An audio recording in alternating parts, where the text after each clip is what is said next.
Aujourd'hui, j'ai décidé de mener l'enquête autour de la formation professionnelle. Un grand chamboulement en début d'année 2026 autour du CPF et de ses restrictions montre que en 20 ans, on est passé d'une logique de protection d'un système à une logique de survie individuelle de sa propre employabilité. Pour comprendre ce qu'il se passe aujourd'hui, il faut suivre le pouvoir et l'argent dans la formation professionnelle. Commençons par planter le décor et parlons des OPCA, des organismes paritaires collecteurs agréés. Vous ne les connaissez peut-être pas, il s'agit des ancêtres des OPCO, des opérateurs de compétences. Et donc pour bien comprendre cette enquête, on va revenir à la tirelire des OPCA avant 2018. Alors qu'est-ce que c'est les OPCA? C'est les organismes paritaires collecteurs agréés. Et il y a deux termes essentiels, c'est le paritarisme et l'idée d'être agréé. Alors le paritarisme, il repose sur quoi? Il s'agit d'avoir dans son conseil d'administration 50% de syndicats patronales et 50% de syndicats salariaux. Alors côté salarial, on va retrouver les organismes que l'on connaît, qui sont les principaux. On a la CGT, la CFDT, FO, la CFTC, la CFE-CGC. Et côté patronal, on a deux grands poids lourds, le MEDEF et la CPME, anciennement CGPME, et on a aussi l'U2P, l'anciennement UPA. Donc ensemble, ils vont gérer les fonds qui sont prélevés auprès des entreprises. Donc dans le conseil d'administration, ils vont faire des choix liés à des branches professionnelles et en fonction de la branche, on va avoir des orientations. Je vous donne un exemple. On est une entreprise de la branche du commerce de gros. Les orientations des syndicats, patronales et salariales, vont plutôt être de financer des formations à des tarifs majorés pour des formations qui sont plutôt orientées commerce de gros et par contre diminuer des formations qui seraient éligibles par exemple sur de la métallurgie. C'est une réflexion liée aux branches professionnelles. Et donc vraiment les syndicats sont dans les OPCA pour se dire on travaille au service des employeurs, mais au service aussi des salariés, sur des formations qui sont pertinentes par branche. Alors sur le papier, c'est très bien, c'est une démocratie sociale, mais si on creuse un peu, on voit surtout que c'est une forteresse financière quasiment impénétrable. Et justement, on va voir quels ont été les déclencheurs qui font qu'aujourd'hui, nous en sommes aux OPCO. Alors pour comprendre un peu le paritarisme, il faut rentrer plus dans le détail dans l'enquête justement de comment fonctionne le paritarisme et qui le finance. Aujourd'hui, il faut savoir qu'en France, on a des organisations syndicales qui ne sont pas très fortes comparativement à nos voisins allemands ou au niveau du Royaume-Uni. Nous, on est très peu financés dans le cadre du syndicalisme. C'est-à-dire qu'aujourd'hui, on a 8 à 10% de taux de syndicalisation. Donc vous imaginez bien qu'avec un taux si bas, les syndicats ont du mal à se financer. Et c'est là que la formation professionnelle, elle rentre en jeu. Parce que comment se finance le syndicalisme? Avec un terme un peu complexe, mais très simple, le préciput. Le préciput, c'est un prélèvement prioritaire en formation professionnelle.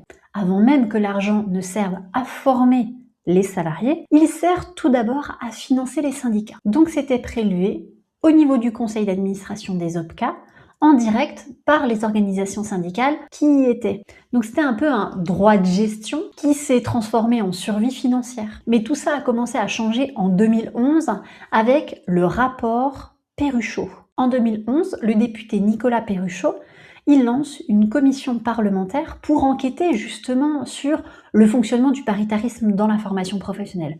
Les commissions parlementaires, on n'arrête pas d'en entendre parler aujourd'hui, mais à l'époque, c'était beaucoup moins transparent que ce qu'on voit aujourd'hui sur la chaîne publique Sénat notamment. Et finalement, son rapport, il est impubliable. Le Parlement ne souhaite pas le transmettre. Et là, qu'est-ce qui se passe? Il y a le journal Le Point qui décide de sortir ce rapport. Et il est complètement accablant pour les syndicats et pour la formation professionnelle. Et là, je vais reprendre quelques chiffres pour que vous les ayez bien en tête. Donc, il y avait un financement économique qui était complètement déconnecté du terrain. Pour faire simple, le fonds GEFOR, qui était géré par les organisations syndicales, y versait 2,9 millions d'euros à chacune des organisations syndicales représentatives.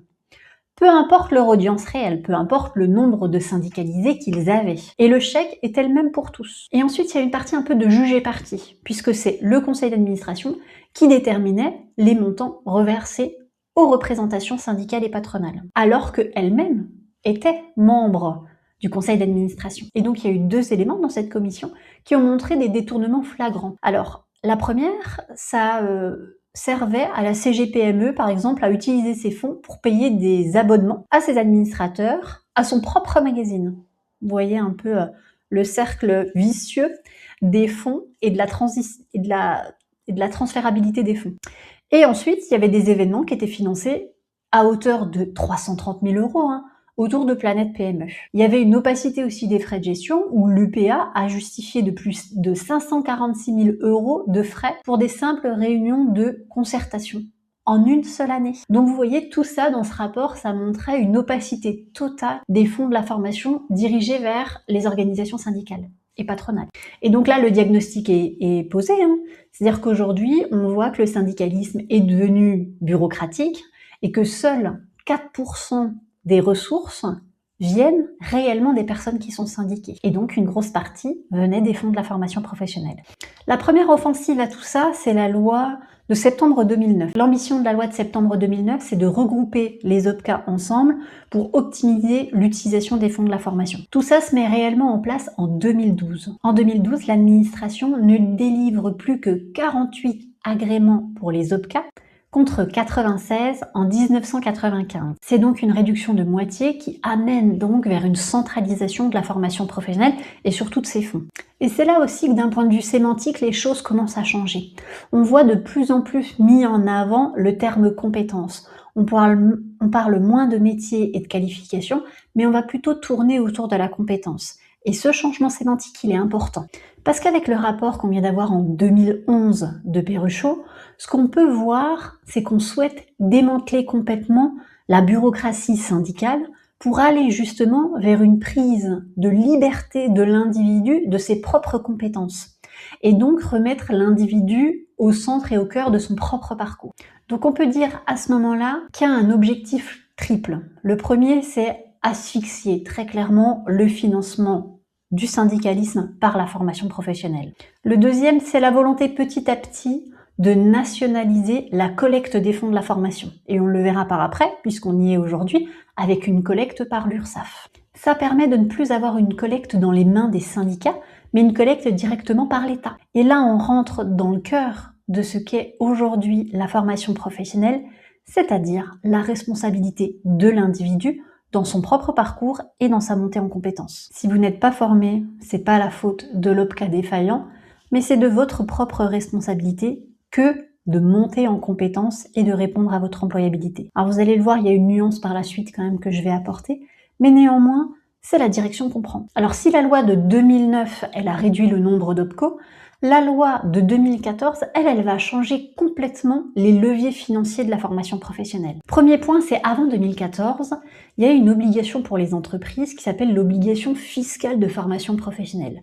Pour faire simple, les entreprises doivent prouver à l'État, au fisc, la dépense formation qu'elles ont eue pour leurs salariés. Elles devaient rendre compte dans un CERFA très connu des ressources humaines qui s'appelait le CERFA 2483. Dans ce CERFA de couleur bleue, on devait enregistrer toutes les dépenses formation qu'on avait.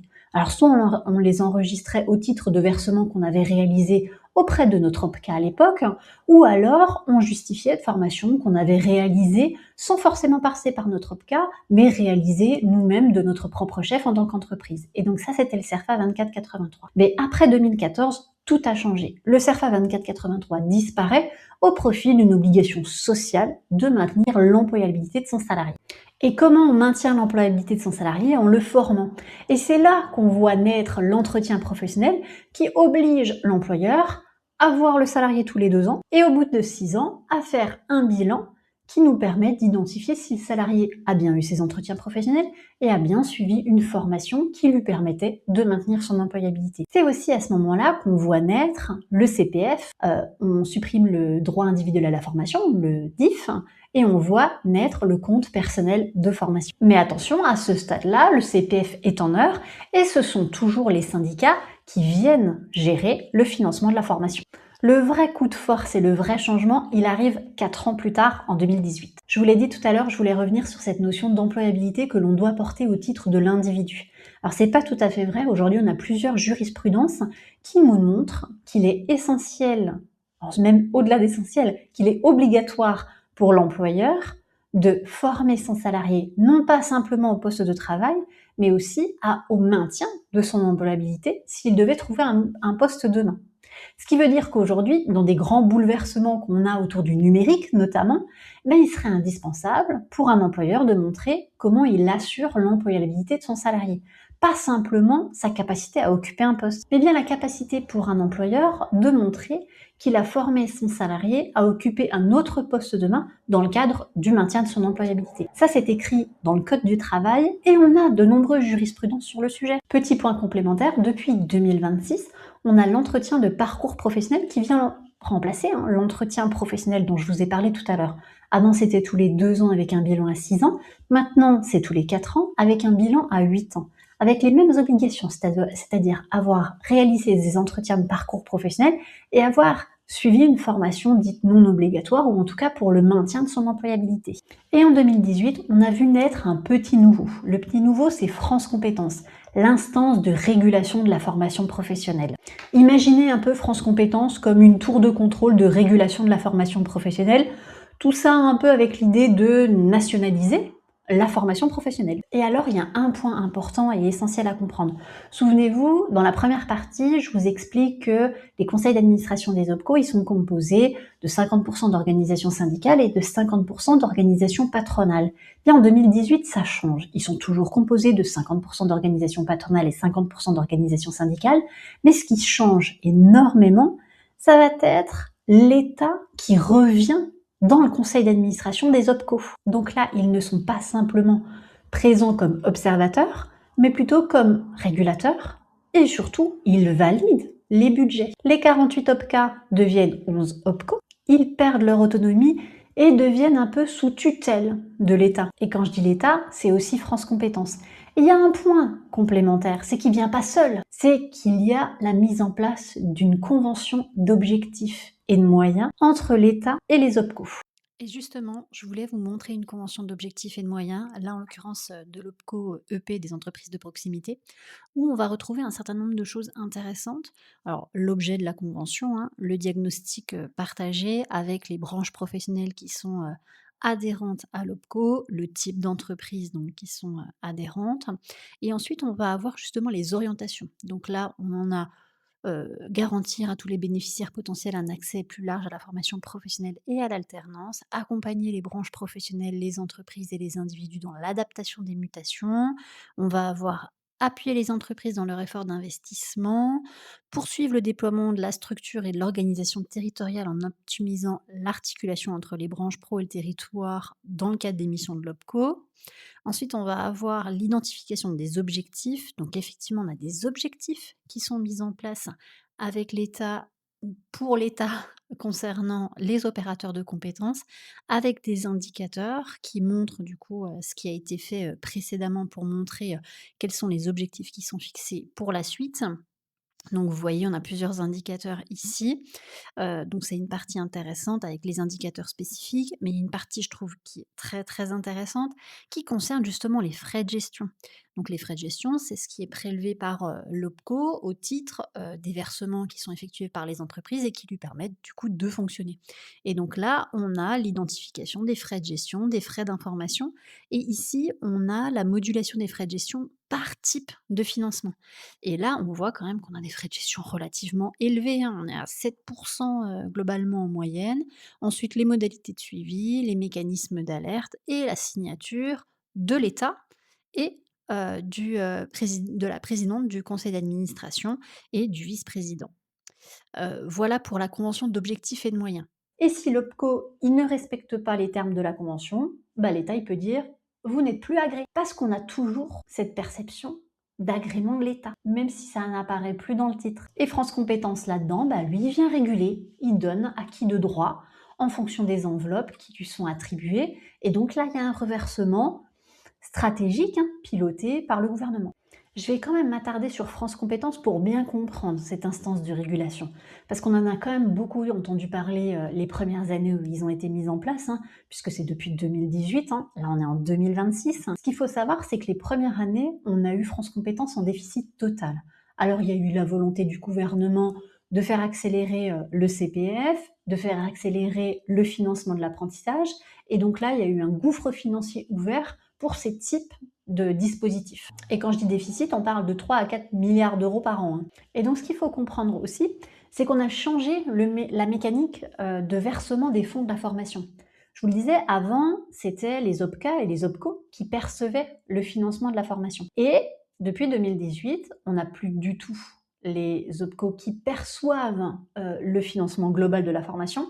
C'est l'URSSAF, à travers votre déclaration sociale nominative, donc tous les mois.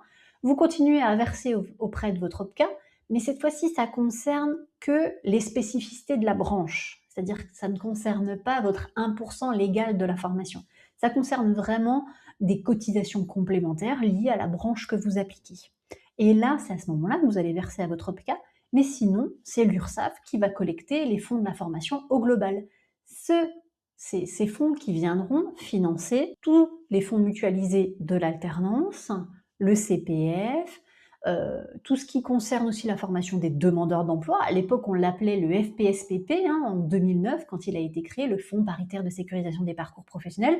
Aujourd'hui, c'est juste un fonds qui est redirigé auprès de France Travail, notamment, pas que, mais je raccourcis, pour le financement de la formation des demandeurs d'emploi. La région aussi reçoit une partie, tout ça pour le financement des demandeurs d'emploi sur les territoires. Et donc, côté syndicat, qu'est-ce qui se passe? Avant, dans le rapport, on peut voir que 90% des ressources des syndicats venaient de la formation professionnelle. Et là, vous imaginez bien que du coup, c'est l'asphyxie. Alors, quand je dis l'asphyxie, c'est qu'aujourd'hui, il n'y a pas de transparence non plus totale des éléments perçus par les syndicats, parce qu'ils continuent à percevoir des fonds de la formation. Mais moins, semble-t-il, que précédemment.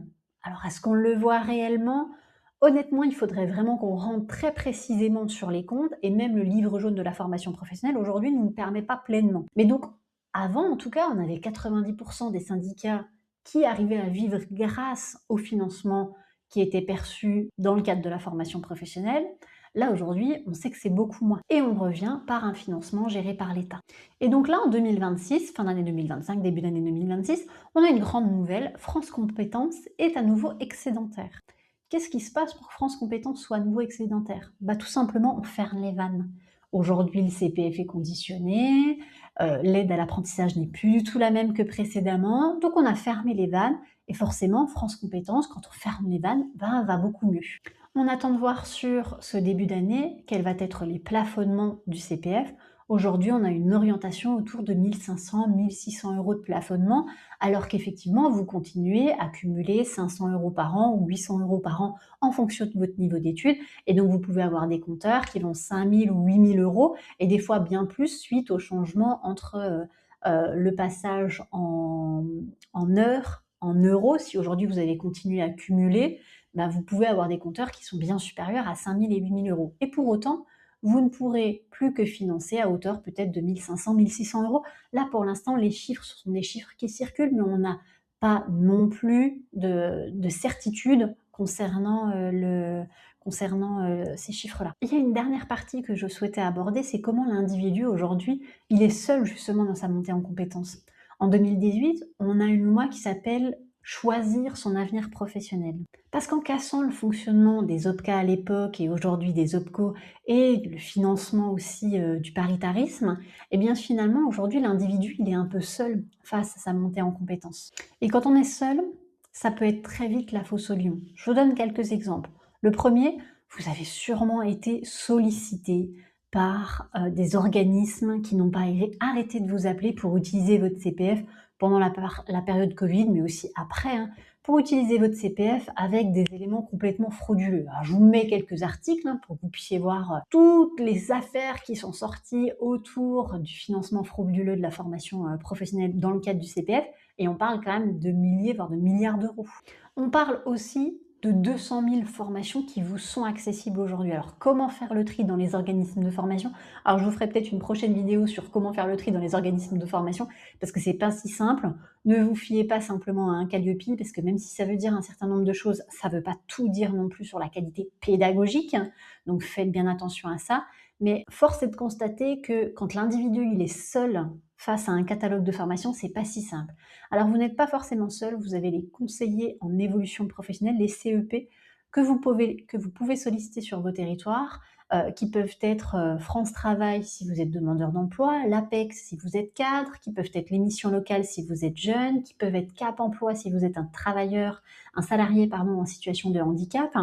Et il peut y avoir aussi des prestataires en local, hein, en régional, qui peuvent vous conseiller si vous êtes salarié. Et c'est un service totalement gratuit, donc n'hésitez pas à les solliciter si vous êtes complètement perdu. Et puis après, vous avez aussi sur internet de nombreuses ressources. Moi, j'en parle assez souvent, des organismes de formation que je peux trouver. Je fais pas mal aussi d'orientation, sur les territoires parce que c'est important de reconnaître les organismes de formation de qualité. Alors est-ce que se former demain, ça va être impossible? Bien, j'ai envie de dire, ça va être plus complexe. Si vous souhaitez faire complètement une reconversion qui vous amènerait à valider, je sais pas, une licence, un master, bah, vous allez devoir travailler bloc par bloc, petit à petit. Vous n'allez pas pouvoir financer l'intégralité de votre parcours, si vous souhaitez le faire dans le cadre de votre CPF. Néanmoins, n'hésitez pas à regarder les parcours de transition professionnelle, les projets de transition professionnelle, les PTP, anciennement les congés individuels de formation, les CIF. Là, vous avez la possibilité de financer des formations un peu plus conséquentes. Néanmoins, il faut que vous ayez vraiment un projet ficelé, il faut que vous ayez quelques années de CDI ou d'intérim si vous êtes intérimaire ou de CDD si vous êtes dans le cadre de CDD. En tout cas, voilà, il faut regarder de ce côté-là aussi parce qu'il y a des possibilités. Donc j'ai envie de dire, aujourd'hui, il n'est pas impossible de se former, ça va être juste plus contraignant. Et ce qui veut dire aussi que pour les personnes qui ne seraient pas familières de ce qu'est la formation professionnelle et de comment ça fonctionne, bah, ça sera beaucoup plus complexe pour elles. Et aujourd'hui, on ne peut pas dire que la formation professionnelle, ce soit très transparent et très facile pour tout le monde. On sait qu'on a le CPF, on voit aujourd'hui passer de part et d'autre des informations concernant justement le maximum que l'on pourrait utiliser, mais sachez qu'il y a plein de méthodes pour se former, il y a plein d'outils gratuits aussi pour se former. Je suis la première à dire que oui, être Calliope, ça peut être pas mal, mais vous pouvez trouver des formations qui sont très pertinentes pour votre parcours ou des accompagnements qui sont très pertinents pour votre parcours sans forcément être Calliope. Regardez peut-être d'autres modèles. Faites confiance vraiment à votre instinct aussi. Si vous voyez 10 000 pubs passer sur les réseaux sociaux, méfiez-vous quand même un peu.